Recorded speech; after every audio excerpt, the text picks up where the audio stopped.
From the KPFK studios in Southern California, it's the Ralph Nader Radio Hour. Stand up, you've been sitting way too long.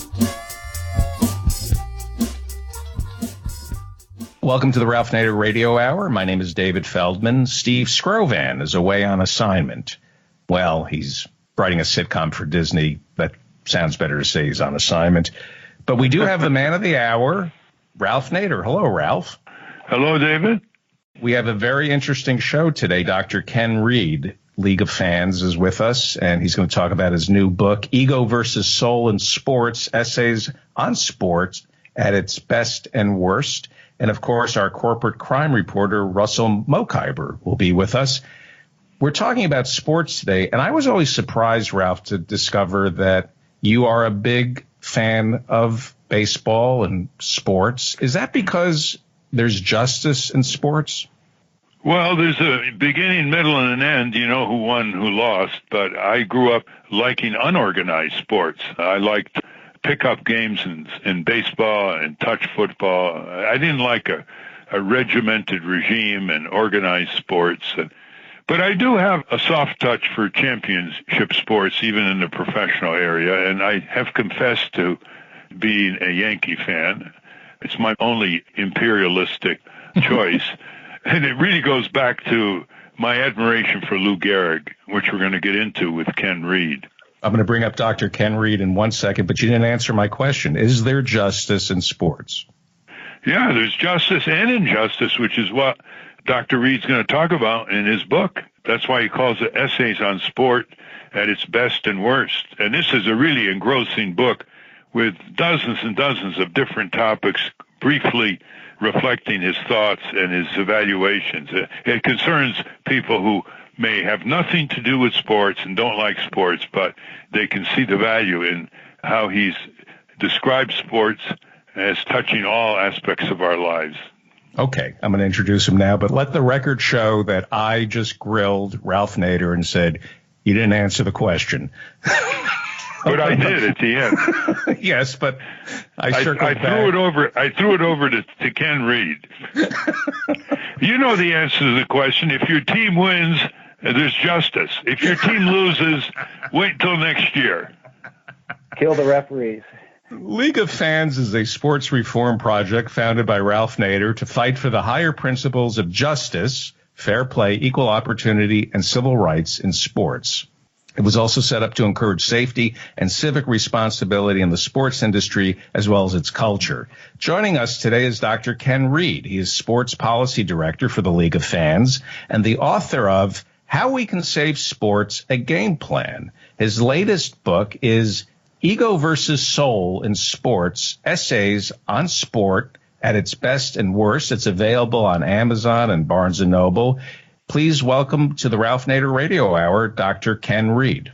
Thank you, gentlemen. I'm glad to be on. And like Ralph said, there's plenty of topics we can talk about. People think of sports topics about which team should trade for which quarterback or which pitcher and decisions coaches made. But there are so many social cultural aspects of sport that touch all aspects of our society that it's really something that everyone should have a little interest in at least.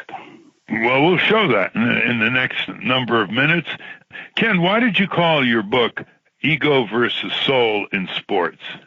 Well, after being the sports policy director at League of Fans for several years, it became pretty clear that there was a pattern that the various problems in sports, whether it's youth, high school, college, or pro, can all be traced down to an ego-based foundation. Probably more specifically would be that it's their win-at-all-cost problems or their profit-at-all-cost problems. And on the other hand, sport at its best, to me, always seemed to be soul-based in terms of sportsmanship and ethics and cooperative competition where two competitors compete against each other, but in an effort to push each other to their own personal best, developing the whole person as coaches rather than just looking at their players as athletes to win games. Athletes that stand up for social and economic justice, and owners who put the best interest of the game ahead of short-term gain for their wallets. I think those are the two distinctions. If you look at sports in many aspects, it can pretty much within minutes, you can tell if it's ego-based or a soul-based endeavor. I like that distinction. And I must say, when I was a little boy, the Yankees were winning one World Series after another. And although I became a Yankee fan after Lou Gehrig had to retire because of what is now called Lou Gehrig's disease, and he died at age 36, he made a tremendous impression on me because of his 2,130 games without missing one game. So he taught me stamina, all right. The second is he wasn't really a natural athlete. He really had to work to field superbly at first base. He had a tremendous work ethic. And he had so many characteristics. He was just the opposite of Babe Ruth in terms of personality. He didn't drink. He didn't booze around. He didn't swear. He was like just a boy your mother would want to raise. And so the only picture I have on my office wall is a picture of Lou Gehrig. He never had a scandal, a paragon of self-control, I wrote of some years ago. He was my boyhood role model before these words came into currency. His character shown to the very end. Dying of what is now called Lou Gehrig's disease, he was given a rousing day of gratitude and love as a packed Yankee Stadium with 60,000 tearing fans heard Lou Gehrig say, quote, "I'm the luckiest man on the face of the earth," end quote. What's your view of Lou Gehrig? Well, I obviously never saw Lou Gehrig play either, but I've admired him for a long time, and I've read a couple of the biographies on him. I wrote a piece, in fact, that's in this book called 75 Years Later, Gehrig's Still the Man. And I say still the man in terms of the ultimate sportsman and what I think sports should be all about. You touched on his work ethic and his self-discipline to just show up every day, day after day. I mean, think of all the ways you could get hurt in baseball with getting cleated. You get sick one day, you get hit by a pitch. But he was there in the lineup every day for 2,130 games. And above all, I think it was his character. And it's ironic that you mentioned Babe Ruth, who might be the most famous athlete in American history, and obviously a tremendous athlete, but also a questionable character when it comes to being a human being. And Lou Gehrig was just the opposite. He was one of the most outstanding human beings to play, and his character shone through all the way to the very end, as you touched on there when in his dying speech. And he was also a tremendous player, and he didn't get as much credit for that. He might have been a better all-around player than Ruth even. But yeah, he's the epitome of what kids who love sports should idolize. Yeah. What impressed me also as a kid, Ken, was his ability to hit in the clutch. I mean, he not only had a batting average of .340 and hit more grand slams than anybody in baseball history, but he was fantastic in the clutch. He made Ruth look good as well. So, yeah. But you have an essay that I think would appeal to a lot of people in our audience, and it's called Sports Participation for All. And you talk about a man called Lou Rotola. Do you want to discuss this short essay of yours in this book? You have Ego versus Soul in Sports, just out. Yeah, I think it's interesting that in the United States, everyone thinks Americans are sports nuts, and to a degree we are in terms of the vast media coverage that sports get and the huge crowds at the stadiums and arenas. But we're really a nation of spectators more so than participants, especially in relationship to other countries. Almost every other country participates in sports or physical activity of some kind at a much higher level than we do in this country. And so I touched on that briefly in this essay, but I focused on an 81-year-old baseball player I came across who was just gem of a human being and full of energy and life. He plays a couple games of baseball a week in a senior baseball league at 81. And most of the guys are 50 plus, but he's 81, and they walk off limping after one game. He sticks around and plays the second game. And he says, retiring's not in my mind, like it's not in my mind that I guess I won't play when I get old, because that's almost beyond me. Die with your spikes on is my philosophy. So I think that's pretty cool, and I think more Americans need to adopt that type of attitude when it comes to sports. And it's fine to sit down and watch a great game, but it's even better to get out and participate yourself. For sure. That's why I think the sports pages of newspapers are mislabeled. They say the sports section. What they really mean is the spectator sports section. They just write for people who watch. And you're big on participatory sports. Well, they're actually sports entertainment pages. And it's a serious problem. Our health care costs are rising through the roof, obviously, as everyone knows. And people that participate in sports longer tend to have healthier lives, and it's also good for the brain. There's nothing like cardiovascular exercise for building brain cells. So there's a ton of benefits besides being fun. There's certainly. You were a player in many sports. You were a coach. You have a PhD dealing with sports. You've even done marketing and are quite critical of the way sports are marketed. And now you're writing, I think, the broadest and deepest commentary on sports. And these sports pages, which are numerous in every newspaper, don't have time for the serious issues which we're about to discuss, like concussions and the freedom of athletes to speak out on important issues without being punished. But before we get that, you have a nice little essay called Why We Love Sports, Warts and All. And I was impressed by the various points you made. Could you run this through for our listeners, Ken? Well, it's interesting, Ralph. You mentioned all the sports I've played. My dad was a coach. I played college baseball and basketball, and I've coached. I'm still coaching 8th grade girls basketball right now. But many people who read my stuff or hear me speak think I'm anti-sports, like I'm some ivory tower professor who hates sports and anything physical. But it's just the opposite. I got into this position and working for League of Fans because of my passion and love for sports, and I want to make it better. I think what we all could do is try to enhance the positives and mitigate the negatives on sports. But at the basic level, I think there's a lot of positives in sports, and I think that we tend to forget the reason why we start playing sports to start with. And I think number one is it's fun. I mean, when we're kids, like you were in the Sandlot, it was because you enjoyed it and you were out running around and getting exercise and having fun, and it's a social activity as well. Mm-hmm. I also think one of the attractions is the unpredictable nature of it. I mean, reality TV has been the buzzword the last decade or so on TV, but it's pretty much scripted stuff. Sports, or even going to plays, which I enjoy, or concerts, you pretty much know what you're going to get. But when you go to a game, there's so much unpredictability, and the favorites get upset, strange plays happen, etc. I think that's attractive.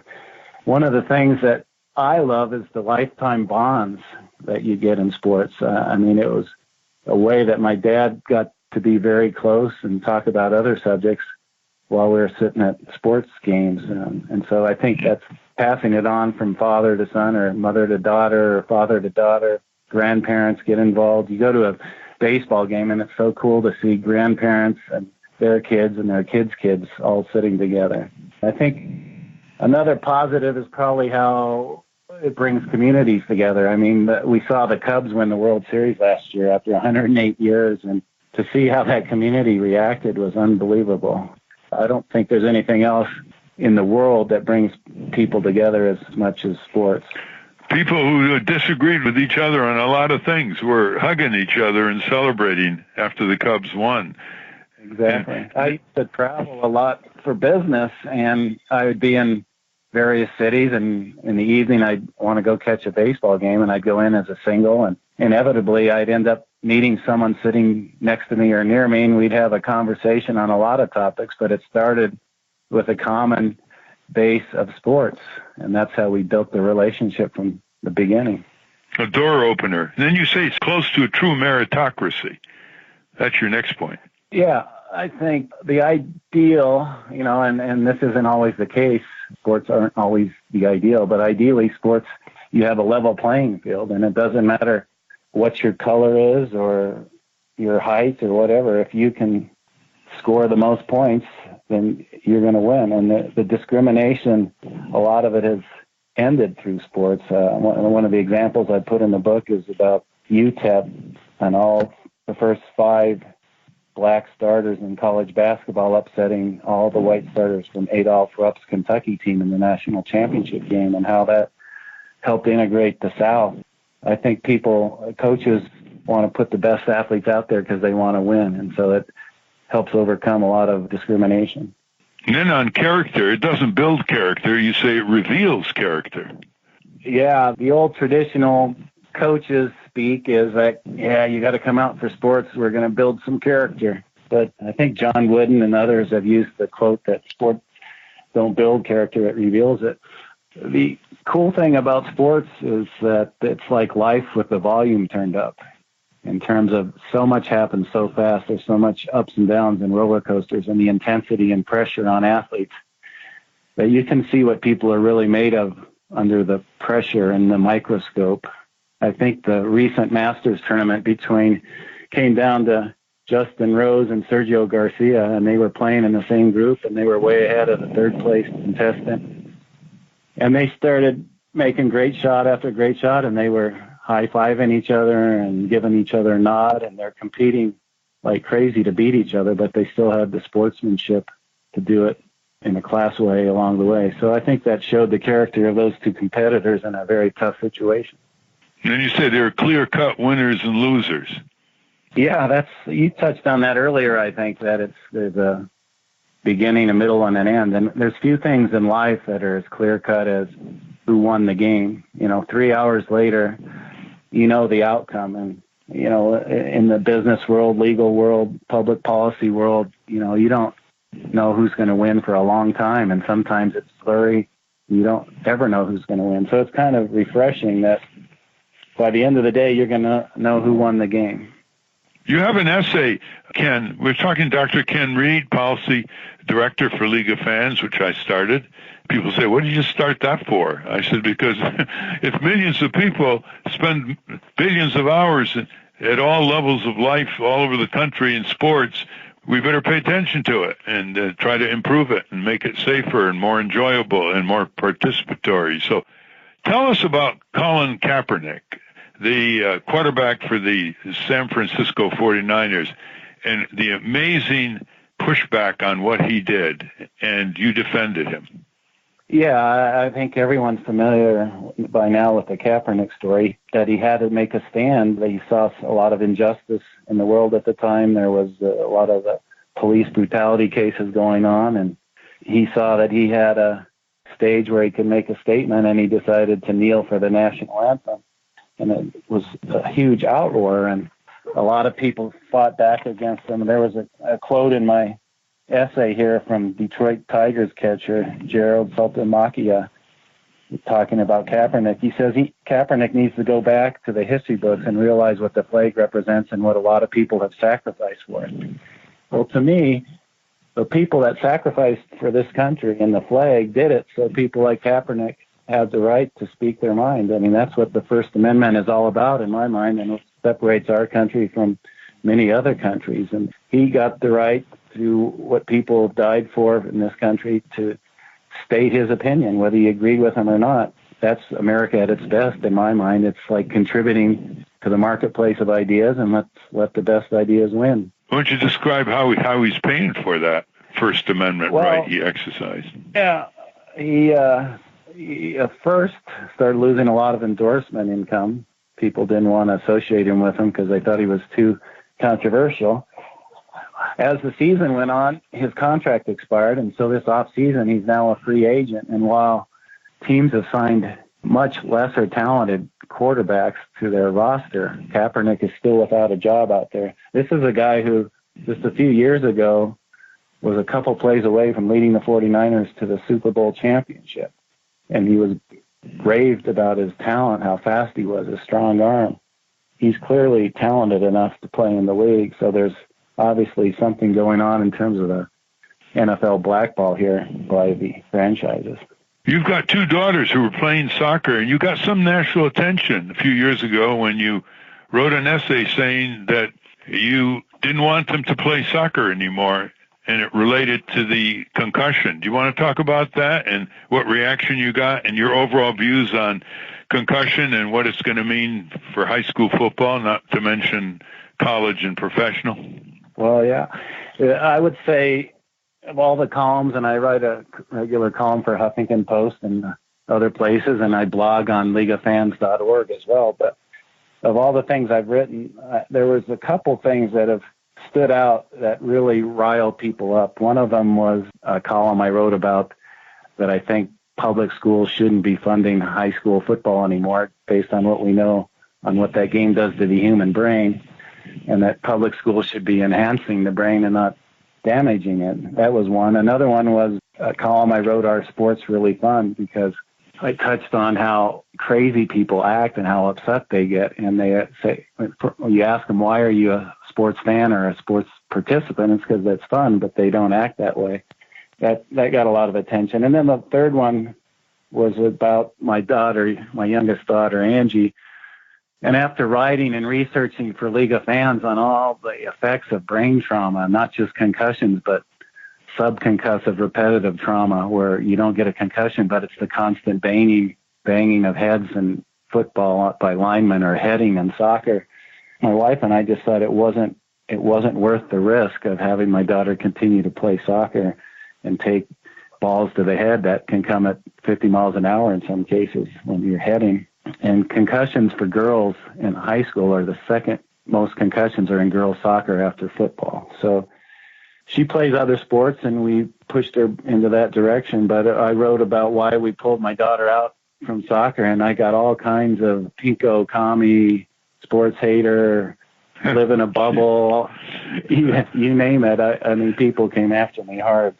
I think the biggest issue, and as you know, Ralph, at League of Fans, we came up with a list of what we thought were the 10 most important sports issues today, and that's what we kind of focus on, although we touch on others. But number one, in my mind, is concussions, and not just because football's the most popular sport in this country, but just the fact that we knew so little about brain trauma, even 10, 15 years ago, and what we know today, it makes it awfully scary.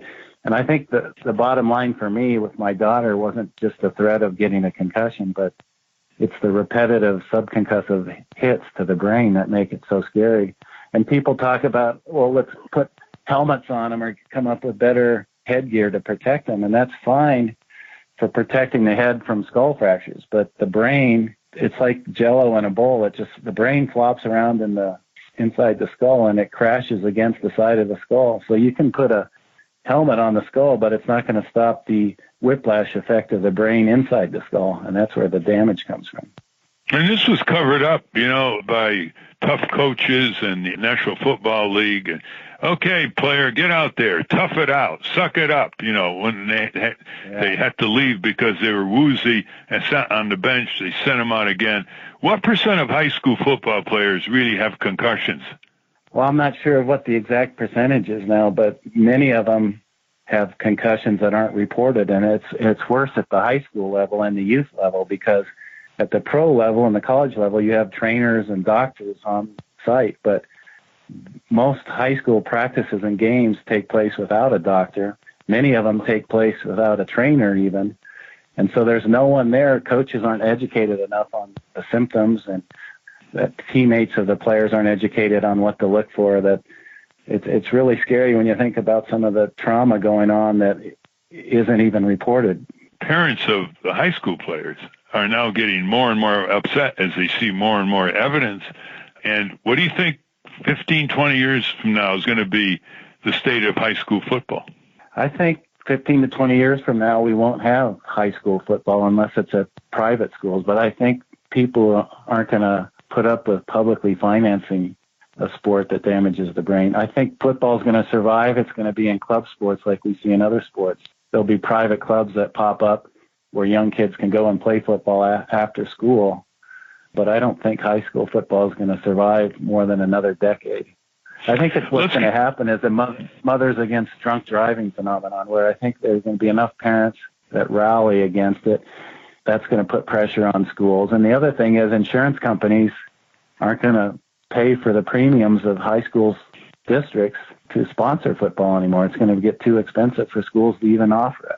Let's start back at the elementary school. You had a good essay called The Death of Physical Education in Elementary Schools. Can you give the picture of that? I mean, that is really amazing what's happening in terms of declining physical education. It's a big problem, and it's getting worse instead of better. They're building elementary schools in Georgia, I've heard now, where they don't even add a gym when they build the building. All the pressure of No Child Left Behind and all these statewide assessments that being pressured on school districts now are having schools take PE away and put kids in their seats more so they can get more math and science and reading time. But if you look at the literature, it's just the opposite of what needs to be done. There's almost a direct correlation between fitness levels of kids and their academic achievement. The more fit they are, the better they tend to do academically. And the best thing you can do preparing for a test is go out for a short 20-minute jog or brisk walk before your test. That's going to be the best thing you can do. And so taking recess away and PE away not only is hurting their physical health, it's hurting their emotional and mental health. There's a lot more depression and anxiety when kids aren't active. It's a serious problem that hasn't got nearly the attention it should. There's a corollary essay you have called "It's Time to Put the Youth Back into Youth Sports." This was a revelation to me, how coaches and the whole business of sports is digging deeper and deeper into younger and younger age groups. It's called the professionalization of youth sports, and it trickles down. You can see it through the years from the pro game to the college game, and how big-time college sports at the Power 5 conferences is basically no different than pro sports, other than the fact that the players aren't getting paid, which is another topic that's controversial. But that college sports have then trickled down to high school sports, and high schools are now selling ad space on their scoreboards to Coca-Cola and McDonald's and companies like this, promoting products that are just the opposite of what's intended by sports in terms of getting kids physically fit. Now at the youth sports level, which used to be run by primarily recreation districts, club sports have come in. These are for-profit or sometimes non-profit club organizations that operate like they're for-profit, where they seek out the elite athletes from a variety of schools and communities and bring them all together on a club sports team, and they become travel teams. There's teams that 10-year-old soccer players that are traveling around the country from city to city on weekends playing games just like they're mini pro athletes.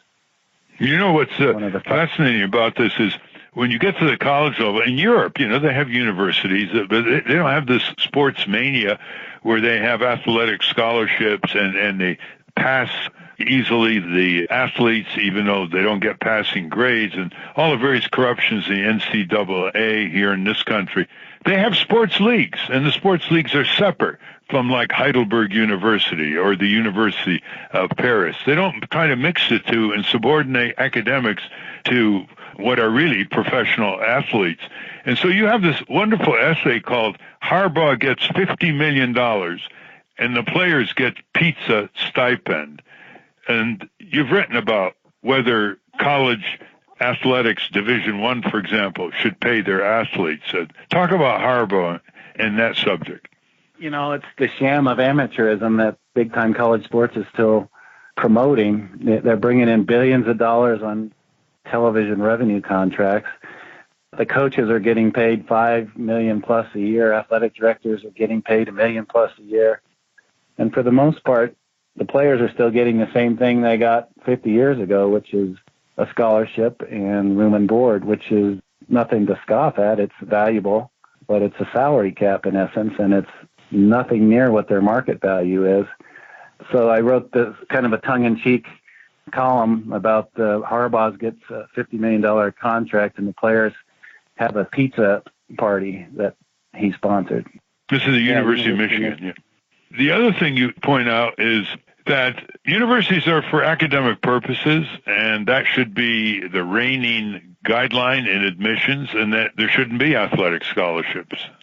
Or you don't go that far? Well, no, I think that's the ideal. That's kind of the Division III model. And Division III NCAA, smaller liberal arts colleges, they don't offer athletic scholarships. So I think that's the ideal. Well, actually, the ideal is the European model that you touched on. We should separate elite athletes, athletics from academics. How they got tied into the colleges here is a long story, but it's one of the few countries where academics and elite athletics are tied together like this. But given where we're at now, I don't think we can put the genie back in the bottle in terms of Division I athletics going to no scholarships. I think that would actually make the situation worse now, and they should be treated more fairly in terms of marketplace compensation for what they do for the universities on the field and on the basketball courts. A lot of these athletes, I mean, people will say, well, they're going to get paid when they go pro, but there's just a tiny percent, 2, 3, 4% of the college athletes are going to ever play pro sports. So their market value is when they're at the university. In that article you referenced that I wrote in this book, there was a study done at Drexel University on the University of Texas during the 2011-2012 school year, and that said the fair market value of a football player at the University of Texas that season was $567,922. And the value of a full-ride athletic scholarship was $21,000 that year. So the difference between fair market value and their scholarship was $546,000. In the meantime, the highest paid people in these universities are the football, basketball coach and associate coaches, and you've written a lot about that. And before we get to one of your major recommendations on how to deal with this in a more systematic and intelligent way, the establishment of a national sports commission that some other countries have, talk about tyrannical coaches. Well, this is Vince Lombardi syndrome, I call it. Vince Lombardi was the old famous gruff, kick-em-in-the-butt military-style coach of the Green Bay Packers and won several world championships for the Packers and kind of became the model. Right when televised sports took off in the late 60s, he was kind of the face of what a coach is supposed to look like. And so that trickled down all the way to the high school and youth levels. And so coaches today can get away with swearing and even some physical contact with athletes, things that would never be allowed in the classroom, in a science class, for example. The disrespect and degradation and craziness that these coaches bring to the sideline is just out of control. I mean, it's autocratic style coaching when the research shows that democratic style whole player development type coaches do just as well in the one loss column as the crazy coaches do. But media members and television announcers and fans and even parents think that to be a good coach, you got to yell, scream, swear, and kick them in the butt. As you say, the best records are by coaches who don't do that, like John Wooden of the UCLA in basketball fame, or Giardi, the great coach of St. John's College in Minnesota. Huge winning records, and they didn't use this kind of heavy-handed assault on the players. No, they didn't. In fact, Wooden said, he wanted the players to look forward to coming to practice today, not look at it like it's torture for 2 hours or military boot camp. Can you tell our listeners what's going on there with the taxpayers involved? Well, the NFL ran this, I call it a shameful sham, but they have a promotion called Hometown Heroes. And on the Jumbotron at football games, the camera zooms in on a U.S. soldier in the audience, and the soldiers smile and wave to the crowd, and everyone stands and cheers and thanks them for their service, etc. Very cool thing. If you've ever been in a stadium where that happens, there's a true patriotic feeling that goes around. But in this case, the whole thing is a sham. It's an advertisement paid for by the U.S. taxpayers. From 2011 to 2014, the Department of Defense paid 14 NFL teams $5.4 million for salutes like the Jets' Hometown Heroes promotion. So it was a pay-for-play kind of fake patriotism. It was, it just seems unseemly that the league would stoop to this, even the profit at all cost venture like the NFL. Well, taxpayers are used to being done for stadiums, ballparks, hockey rinks, billions and billions of dollars. These big-time capitalist professional sports owners suddenly become corporate socialists. And again and again, I thought we were coming to the end of it when some of these rebellions occurred in some of these cities by taxpayer groups, but they're at it again, the sports owners, and they would never get away with it, Ken, if it went to referendum, honest referendum in city after city. But they do it by going to the city council and providing free tickets. And the foundation, Ralph, is the fact that pro sports are the only industry that there's an antitrust exemption. There's no regulatory oversight. It's like the owners have free will to do whatever they want. Even electric and gas utilities have regulatory oversight. But we've given the pro leagues carte blanche to do what they want. And so what they don't want is competition. Like you said, they're socialists when it comes to that. They want just enough demand so that they can use the demand in other cities to make the existing franchises. For example, the last move of the Oakland Raiders to Las Vegas. Well, for years, teams have used Las Vegas as a threat to get a new stadium built in their own city. It's blackmail. So they always want a couple of cities crying for teams and building stadiums so they can have the threat of a team moving in order to get a new sports palace in their own city. No, you call it the franchise blackmail game. Of course, it'll never happen in Green Bay because the community owns the Green Bay Packers in Wisconsin. And by the way, there's a provision now in the NFL charter saying no more Green Bays. They're prohibiting the Green Bay model. Yeah, the Green Bay model is ideal. It was owned by the fans and the community citizens. Everyone had a share. And so they were never going to leave from Green Bay because it was owned by the team. And their records were public. And so the NFL said, well, we're not going to have any more Green Bay models. And so there is no community ownership option anymore. It's in their bylaws that you can't do something similar. Well, we started the League of Fans to mobilize the fans to, use your phrase, run more of the show, since they're paying for it in tickets and paying for it as taxpayers. And you can go to leagueoffans.org and find out more about what Ken has been writing and what some of the reforms are. But just in conclusion, Ken, tell us about your recommendation for a National Sports Commission. I think what we need is a National Sports Commission, and that would be to develop a national sports policy and a national code of sports ethics, maybe do some research on some of these contemporary sports issues we're talking about, like concussions and youth sports, and serve as a clearinghouse for sports stakeholders across the country. It's some kind of a check and balance that we don't have in this country that other countries have. Australia, Canada, they have national sports policies that go all the way from the pro and Olympic level down to the youth level.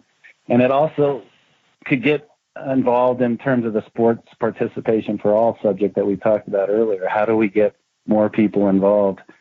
I think there's a lot of roles that a sports commission could play. Well, the book is really hard to describe. It's so diverse.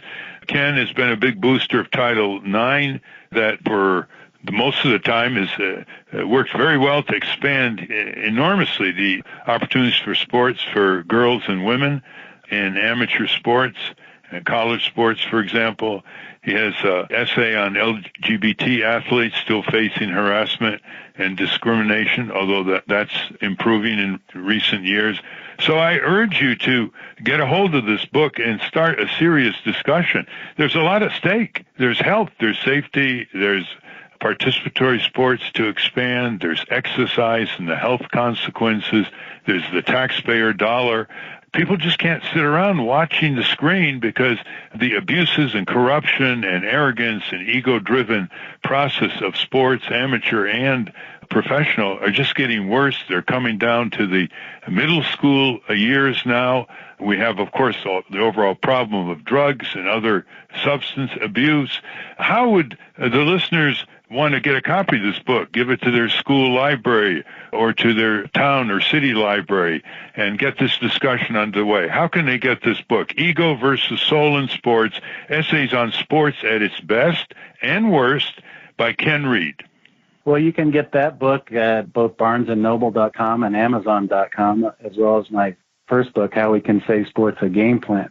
I think the difference is this second book, Ego versus Soul in Sports, touches on so many issues, whereas the first one talked about 10 basic issues. But I think anyone who has any interest in sports at all, whether it just be for their kids or grandkids, or they're interested in pro and college athletes, or the concussion issue, the safety issues, or getting kids more active in PE, there's a little bit of everything in this second book, Ego versus Soul in Sports. And what I'd like to see is fans out there and concerned citizens become sports reform activists, at least in some small area in your community.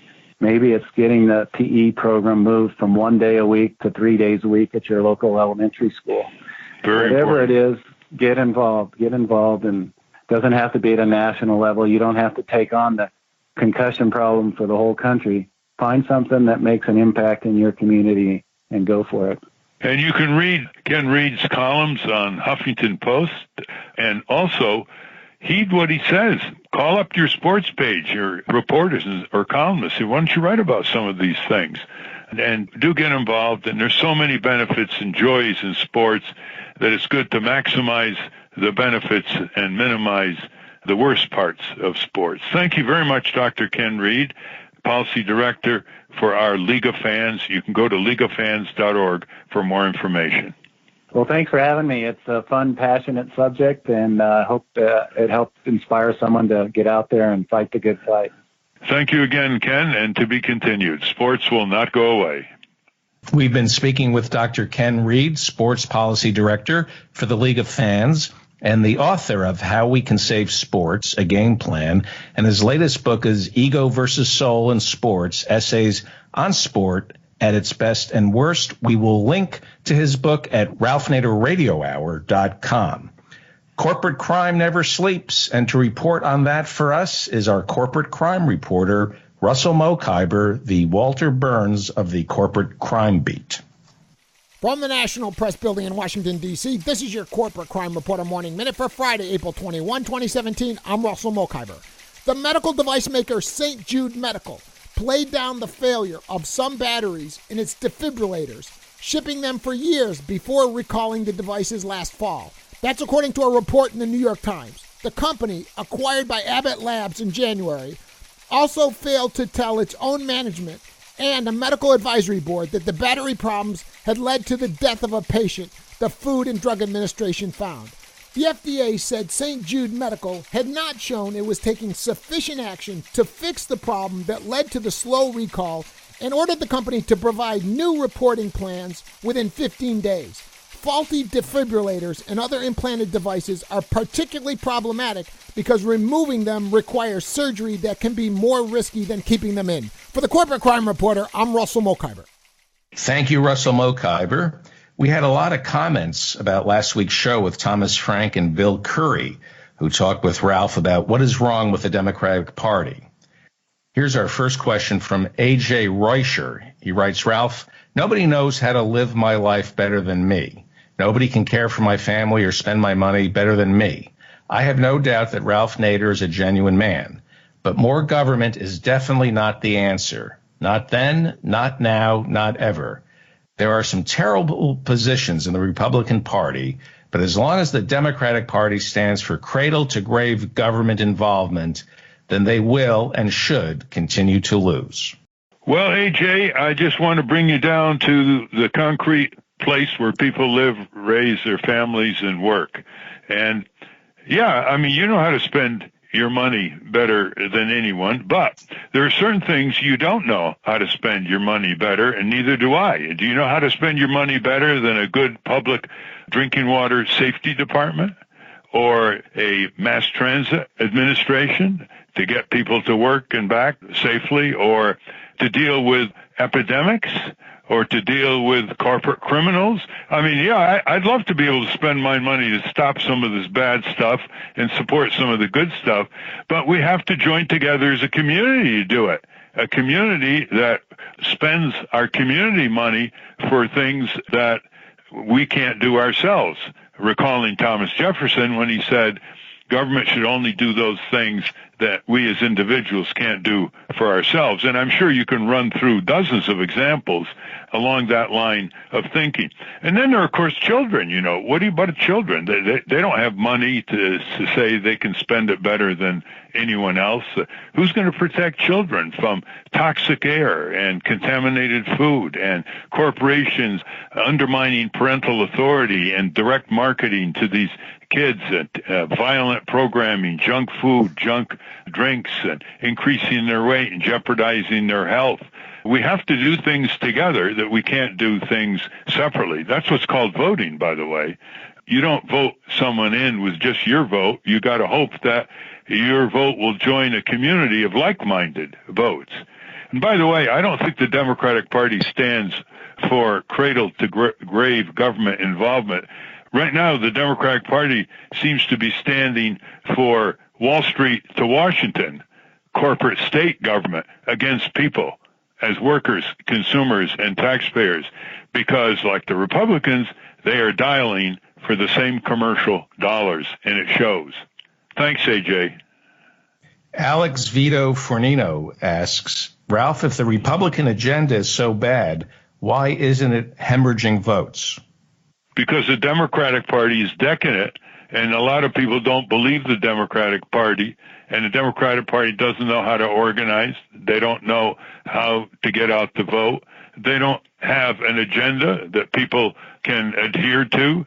They're too busy raising money, too busy doing gerrymandering, picking their voters the way the Republicans.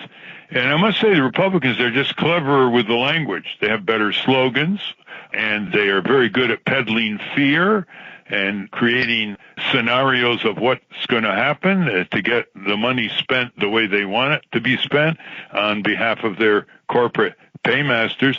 If there were more choices on the ballot, Alex, I think people would be more likely to make better choices, and there'd be more competition between the candidates so that they would have to shape up more or they'll start being shipped out.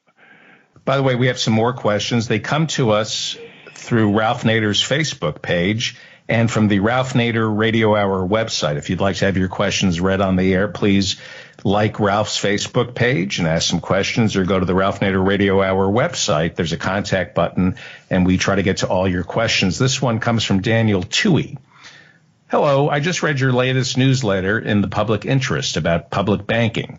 I'm currently a customer of PNC and eager to get away from supporting big banks, but I'm not sure what resources are available. I am in New Jersey and saw you mentioned legislation is already being introduced, but I was wondering if you had any suggestions for right now. Are you familiar with anything available online or other that has been able to remain independent? Sure, you've got community banks in New Jersey, like there are community banks all over the country. These are small banks. They're not too big to fail. They haven't recklessly used your money the way the big New York banks did in 2008, especially, and crashed the economy and brought on a serious recession and then had to be bailed out. So go to a community bank. I use a community bank. And you also have the opportunity to go into a credit union.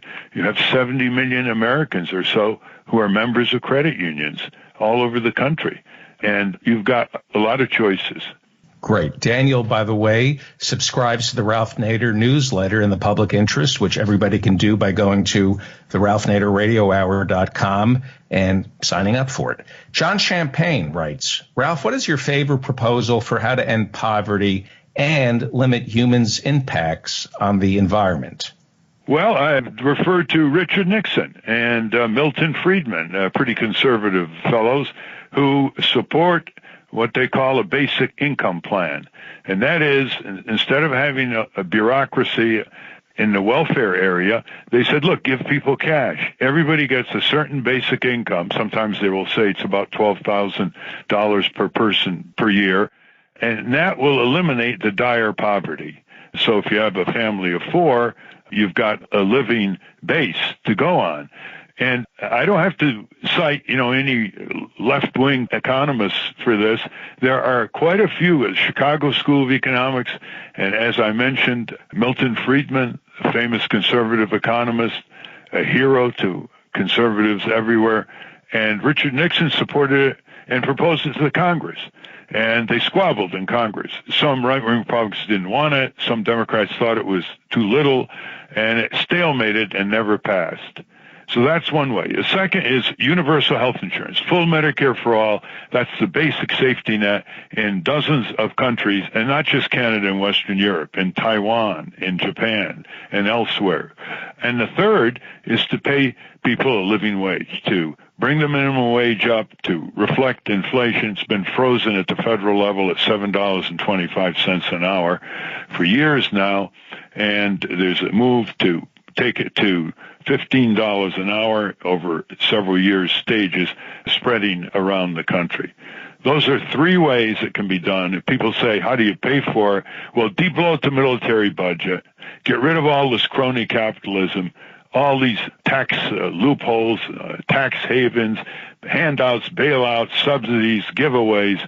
You'll get the money, and we'll have a more prosperous economy, and we'll get rid of this scourge of poverty in the richest country in the world. We'll get rid of this scar on our conscience. This is for another show, but with artificial intelligence, we're looking at the possibility that 100 years from now, people won't have jobs and they'll need a guaranteed income. The idea of a job is a new construct. It's only like 200 years old. Well, they'll have to have capital investment in the robots, in the artificial intelligence. They're going to be displaced, then they must own capital. And the capital, as you say, will be more and more automation, artificial intelligence, robotics. Already people are thinking about that kind of transition. Ben Carollo writes, do you think that climate and environmental activists should be focusing more on utilizing the court system to force companies to pay for the damages they are causing, rather than trying to push the federal government to expand regulations, especially with this administration? Well, certainly, especially with this administration, the courts are about the only formal remedy, in addition to forming sustainable energy cooperatives, taking care of the way you spend money so it doesn't have bad environmental effects and the choices you make. Yeah, the courts should be utilized more. Unfortunately, the Republicans control all three branches of government now, and they're going to be appointing corporate-type judges, the way they just got through the Senate, Judge Gorsuch, to the Supreme Court. But right now, we are underutilizing our court system. We're underutilizing the law on wrongful injuries. 98% of all people wrongfully injured never end up in the lawyer's hands or in courts. And I'm glad you raised that issue. If we have the right to have our day in court, and we believe we have a legitimate grievance or wrongful injury or breach of contract or environmental toxicity that should be prevented, we should use it. That's what we have trial by juries for. 7th Amendment, U.S. Constitution. Going through a divorce, they use the courts as a cudgel. The lawyers say, you don't want to take this to court. Trust me, you can't afford this. Well, that's where the contingent fee comes in, where the lawyer only gets paid if he or she wins for you or gets a settlement for you. And I think we're the only country left in the world with an established contingent fee. In England, you got to find a lawyer and pay $300 to $500 an hour. That closes the door to the courtroom for many people. This comment comes to us from John Graves, and he's responding to the George Lakoff episode. Ralph, your recent shows have been so good. I was fascinated by George Lakoff's inability to answer your question about what type of simple phrasing can counteract, quote unquote, tax relief. What a challenge. It's not easy. We'll have to work on that one. But it was a very, very interesting conversation for two deep-thinking guys. Really an epic conversation. For me, the new catchphrase should be, quote, social investment. Republicans are stealing American social investments in our safety and security that we entrusted to what we believed was a public government. Make public government public again. Your most powerful standout phrase, pay or die healthcare system. Wow. Thank you very much, John Graves. We love your comments and your questions, and we'll get to more of them in succeeding shows. And if you would like to have your questions read on the air, please like Ralph Nader's Facebook page and then ask some questions, or go to the RalphNaderRadioHour.com, hit the contact button, and we will try to get your questions answered. And don't forget to sign up for Ralph Nader's weekly column. It'll be delivered directly into your mailbox. Thank you for your questions. Keep them coming either on Ralph's Facebook page or on the Ralph Nader Radio Hour website. I want to thank our guest, Dr. Ken Reed. We will link to his books at the Ralph Nader Radio Hour website, RalphNaderRadioHour.com, where you will see a transcript of this episode posted. For those of you listening on the radio, that's our show. For you podcast listeners, no bonus material this week. We usually have the wrap-up, but since Steve Scrovan isn't here, I cannot be trusted to talk to Ralph by myself. A transcript of this episode will be posted on RalphNaderRadioHour.com. For Ralph's weekly blog, go to nader.org. For more from Russell Mokhiber, go to corporatecrimereporter.com. Remember to visit the country's only law museum, the American Museum of Tort Law in Winsted, Connecticut. Go to tortmuseum.org. The producers of the Ralph Nader Radio Hour are Jimmy Lee Wirt and Matthew Marin. Our executive producer is Alan Minsky. Our theme music, Stand Up, Rise Up, was written and performed by Kemp Harris. Join us next week on the Ralph Nader Radio Hour, where Steve Scrovan will return. Talk to you then, Ralph. Thank you very much, David. Look forward to Steve Scrovan coming on the show, and thank you, Jimmy.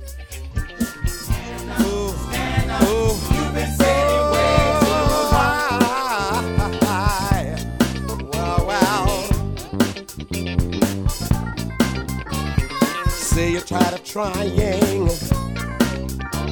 say we have no choice.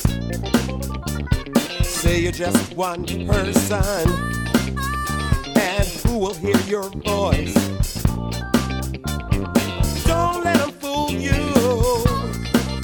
You have the power in your hand. I'm only trying to school you. Listen to me, people. Understand we gotta stand up. Oh, you've been sitting way too long. Oh, step up. You know what's right and you know what's wrong. Rise up. Don't let the system hold you down. Stand up. Hey, stand up. Hey, you've been sitting way too long. Stand up. Oh, you should. Oh, step up. Step up. I think that you should step up. Rise up. Rise up and take on the power.